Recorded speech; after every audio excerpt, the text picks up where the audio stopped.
Joshua chapter 11. And it came to pass, when Jabin king of Hazor had heard those things, that he sent to Jobab king of Madon, and to the king of Shimron, and to the king of Akshaph, and to the kings that were on the north of the mountains, and of the plains south of Kinneroth, and in the valley, and in the borders of Dor on the west, and to the Canaanite on the east and on the west, and to the Amorite, and the Hittite, and the Perizzite, and the Jebusite in the mountains, and to the Hivite unto Hermon in the land of Mizpah.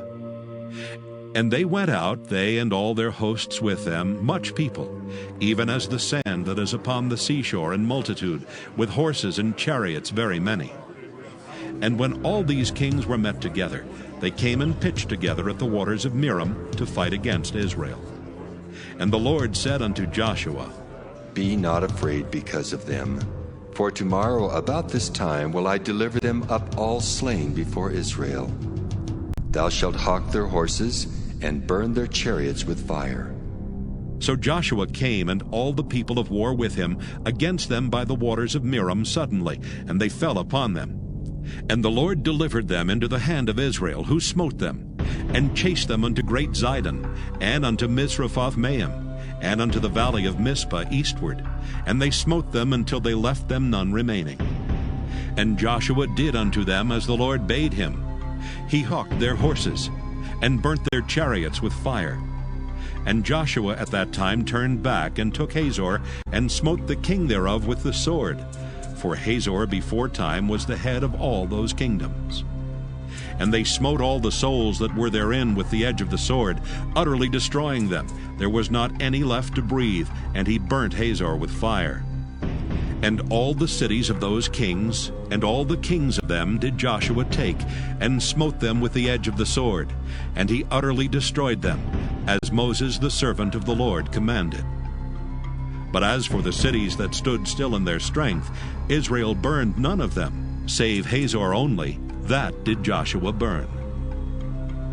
And all the spoil of these cities and the cattle, the children of Israel took for a prey unto themselves.